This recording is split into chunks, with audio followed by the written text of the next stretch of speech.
Drama Korea Island. Serial drama Korea ini akan mengisahkan mengenai pertempuran dan perlawanan manusia melawan monster yang mengancam dunia. Film ini juga berlatar belakang tempat di Pulau Jeju, yang mana pulau ini merupakan salah satu pulau yang sangat cantik di Korea. Drama ini sendiri akan menceritakan mengenai seorang wanita bernama Won Mi-ho yang diperankan oleh Lee Da-hee. Won Mi-ho memiliki latar belakang sebagai orang kaya dan juga ahli waris dari grup Daehan. 스승님 덕분입니다. Fan yang diperankan oleh Kim Nam-gil merupakan pria yang sedari kecil dibesarkan dan dilatih untuk melindungi umat manusia dari serangan monster. Dia merupakan salah satu orang yang merupakan pembasmi iblis di Pulau Jeju. Dia juga dikenal sebagai orang yang akan membunuh manusia yang kerasukan iblis-iblis tersebut. Dia memiliki karakter tenang dan jarang menunjukkan emosi atau berekspresi.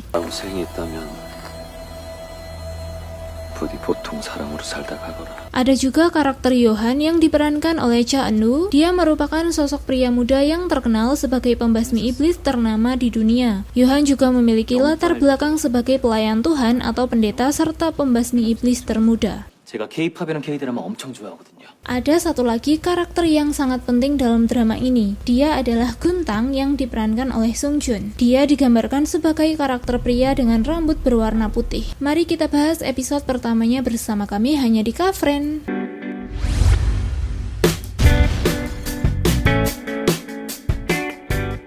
Sebelum lanjut ke pembahasan selanjutnya, silahkan kalian subscribe channel ini dan nyalakan loncengnya untuk mendapatkan notifikasi dari kami.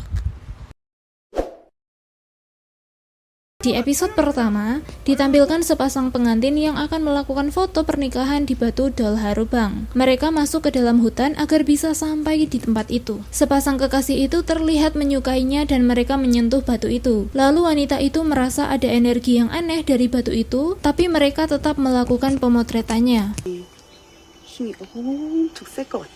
Saat pemotretan akan dilaksanakan, tiba-tiba batu itu runtuh perlahan hingga habis. Sepasang kekasih itu kaget dan melihat ada lubang dari tempat batu tersebut.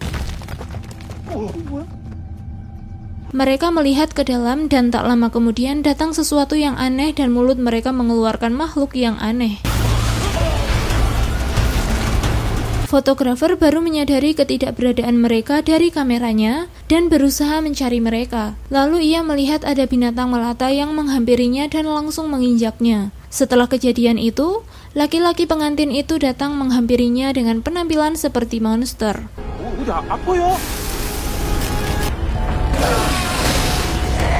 Mereka berubah menjadi monster dan kemudian datang seseorang yang membunuh laki-laki itu.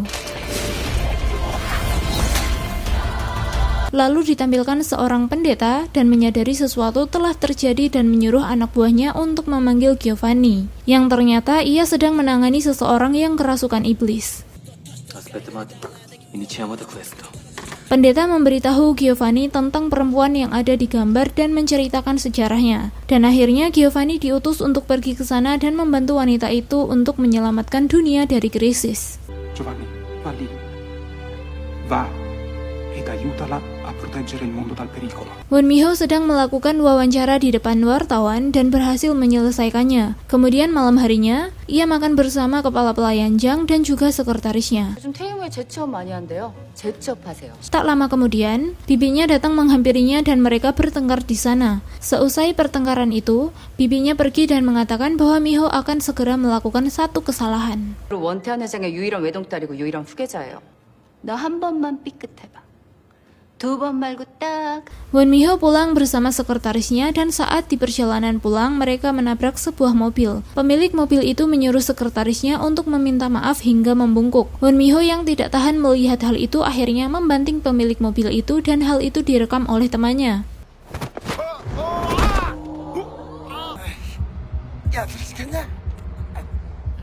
Pagi harinya, video itu menjadi viral dan saham grup Daeho anjlok. Ayahnya marah karena hal itu dan menyuruh Won Mi-ho untuk pergi ke suatu tempat untuk menenangkan diri. 어떻게 했으면 좋겠나? 감 내려놓으시고 치과하시는 게 좋을 것 같습니다.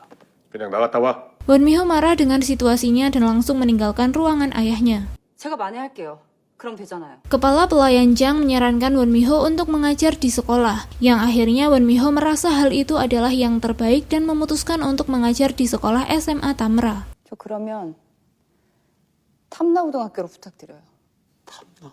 Ia berangkat dengan sekretarisnya dan saat akan keluar dari bandara, banyak wartawan yang menunggunya dan sekretarisnya dengan sigap melempar kunci mobil ke arah Won Mi-ho dan menyuruhnya untuk pergi duluan.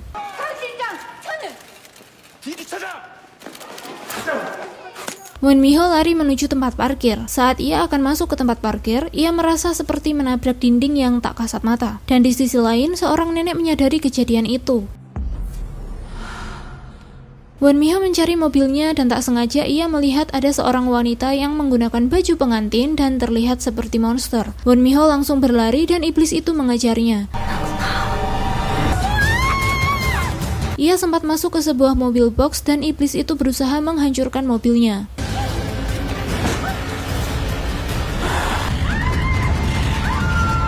Tepat saat iblis itu akan menangkapnya, datanglah seorang laki-laki yang menyelamatkannya. Laki-laki itu adalah Fan. Setelah Fan berhasil mengalahkan iblis itu, keluar cahaya dari tubuh Won Mi-ho dan akhirnya ia pingsan.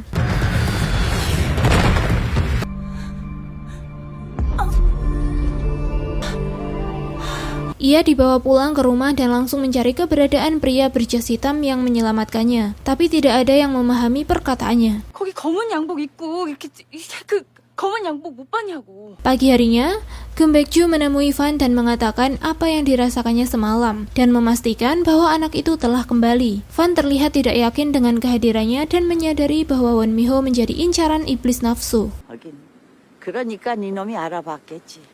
정염기가 그 여자를 노렸어. Kemudian diceritakan sebuah kisah masa lalu, sebuah desa yang hancur karena iblis nafsu, dan ada seorang anak yang selamat lalu dibawa pulang oleh pemimpin Choryong. 정염기의 습격에서 홀로 살아남아 있었습니다. Kim Baek-ju berusaha menghentikannya yang akan menjadikan anak itu pembantai iblis. Choryong tidak bisa dihentikan dan akhirnya membawa anak itu. 이미 수도 없이 실패해. 벌써 한 마을에 해당하는 사람들이 모조리 정형기에 먹이가 되고 말았어. Anak itu dibawa ke sebuah ruangan yang di dalamnya ada iblis nafsu dikurung di sana. Choryong membunuh iblis nafsu itu dan mengambil cairan yang keluar dari tubuhnya, lalu memasukkan cairan itu ke dalam tubuh anak-anak itu. Mereka tidak bisa berbuat apa-apa dan akhirnya mereka menjadi setengah manusia dan setengah iblis. 이 요망한 것들은 더러운 욕망이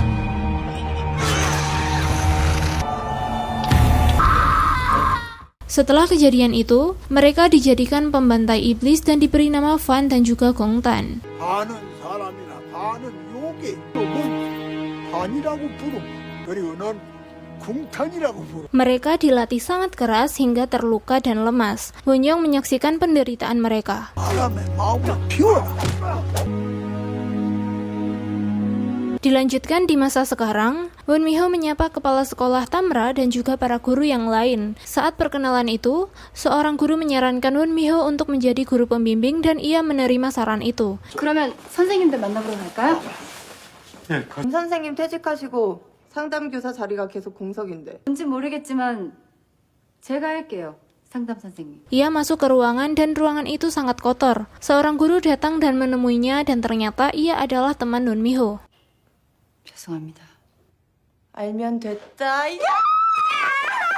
Won Mi-ho membuat janji makan malam bersama Suji dan pergi bersama sekretarisnya. 수진이가 카페에서 기다려요.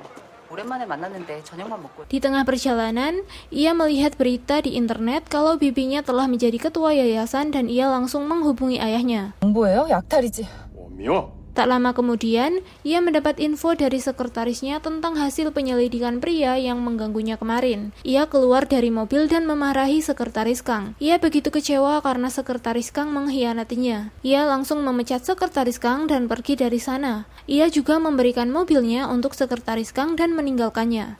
고모가 뭐 해주기로 했어요? 오히려 아저씨나 강 실장이 더 가족 같았어. 이 차 그냥 가죠.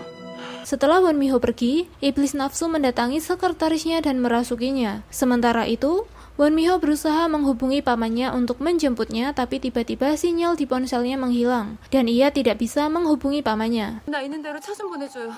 아저씨.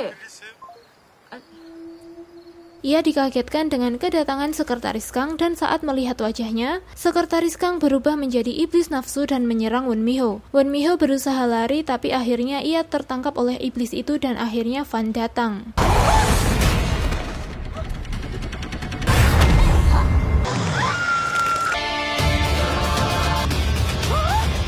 Apa yang akan terjadi selanjutnya? Saksikan kelanjutan kisahnya bersama kami hanya di Kafren.